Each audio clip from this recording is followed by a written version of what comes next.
ফিরে বারবার এইসব গিরগিটিদের দেখা মেলে এই বঙ্গে। এই যেমন কারিনা কায়সার হাসিনার আমলেও ছিলেন আশেপাশে ঘুরঘুর করা তোষামোদকারীদের একজন, আর 5ই আগস্টের পর হয়ে গেলেন আন্দোলনকারী। তার মা লোপা কায়সারকে 5ই আগস্টে দেখা গেছে গণভবনে লুটপাট করতে। তবে আমাদের রাজনৈতিক মির্জাফরদের কারণে জুলাই যখন প্রায় ব্যর্থ, তখন তিনি আবার বললেন জুলাইয়ের সাথে তাদের কোনো সম্পর্ক নেই। সে যাই হোক, আজ আমরা জানবো কে এই কারিনা কায়সার, কি তার পরিচয়, কর্ম এবং তার অবদান সম্পর্কে কিছু না জানা তথ্য। কারিনা কায়সারের জন্ম 1993 সালের 16ই মে। তার বাবা কায়সার হামিদ ছিলেন বাংলাদেশ জাতীয় ফুটবল দলের রক্ষণভাগের খেলোয়াড় এবং মা লোপা কায়সার নর্থ সাউথ ইউনিভার্সিটির লেকচারার, যাকে 5ই আগস্টে লুটপাটে অংশগ্রহণ করতে দেখা গেছে। তার দাদা এম এ হামিদ একজন ক্রীড়া সংগঠক এবং দাদি রানী হামিদ একজন প্রখ্যাত দাবারু ছিলেন। তার দুইজন ভাই রয়েছে, তাদের একজন মুস্তফা শহীদ হামিদ এবং অন্যজন মোহাম্মদ সাদাত হামিদ। সাদাত হামিদ 2022 সাল পর্যন্ত বাংলাদেশ প্রিমিয়ার লিগ ফুটবলে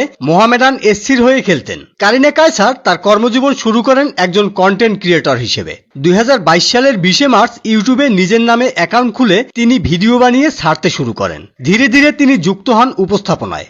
2023 সালে টিভি নাটক ইন্টার্নশিপের মাধ্যমে তিনি অভিনয় জগতে প্রবেশ করেন। একই নাটক তার চিত্রনাট্যকার পেশার প্রথম প্রজেক্ট। এরপর তিনি 2024 সালে 36-24-36 চলচ্চিত্রের মাধ্যমে চলচ্চিত্রাঙ্গনে অভিষেক করেন। এটির মাধ্যমে তিনি রচয়িতা হিসেবে অভিষেক করেন। কারিনা কায়সার 2026 সালে একসাথে আলাদা ওয়েব চলচ্চিত্র রচয়িতা ও চিত্রনাট্যকার হিসেবে কাজ করেন। পরিচালক মোস্তফা সরোয়ার ফারুকী তার মৃত্যুতে শোক জানিয়ে ফেসবুকে লিখেছেন, যখন মানুষের পাশে দাঁড়ানোর ডাক আসছিল তুমি নির্দ্বিধায় দাঁড়াইছিলা। বাংলাদেশ তোমাকে মনে রাখবে। কথা হলো, মানুষ তাকে মনে রাখুক কিংবা না রাখুক, তাদের রাজনৈতিক পল্টিবাজি এদেশের মানুষ খুব ভালো করেই জানে। এরা যেদিকে বাতাস সেই দিকেই পাল তুলে দেয়। এইসব পল্টিবাজদের ভিড়ে যদি কারো মূল্যবোধে সত্যিই পরিবর্তন আসে, সেটি নির্ণয় করা প্রায় অসম্ভব হয়ে ওঠে। কারিনা কায়সারের মৃত্যুতে তিনি ফের আলোচনায় আসেন।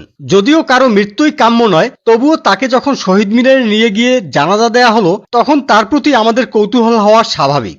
5ই আগস্টের পর তিনি ভারত বিরোধী অনেক কথা বললেও তাকে চিকিৎসার জন্য নেওয়া হয় ভারতের চেন্নাইয়ের ভেলোরের ক্রিশ্চিয়ান মেডিকেল কলেজ অ্যান্ড হসপিটালে। তার পরিবারের সূত্রে জানা যায়, প্রথমে তিনি জ্বরে আক্রান্ত হন এবং পরে তার শরীরে সংক্রমণ ধরা পড়ে। একই সঙ্গে হেপাটাইটিস এ জনিত জটিলতায় তার লিভার ফেইলিয়ার দেখা দেয়। অবস্থার অবনতি হলে তাকে আইসিইউতে নেওয়া হয় এবং পরে লাইফ সাপোর্টে রাখা হয়। চেন্নাইয়ে নেওয়ার পর তার ফুসফুসের চিকিৎসা শুরু হয়েছিল। এরপর লিভার ট্রান্সপ্লান্টের প্রস্তুতিও চলছিল।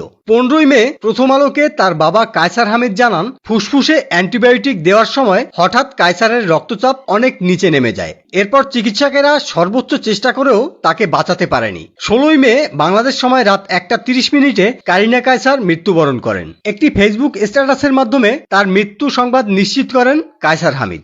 মৃত্যু একটি অনিবার্য পরিণতি প্রত্যেক জীবের জন্য। মৃত্যুর পর থাকে কেবল তার স্মৃতি এবং কর্ম, কিন্তু আমাদের থাকে শুধু পল্টিবাজি আর ভণ্ডামি।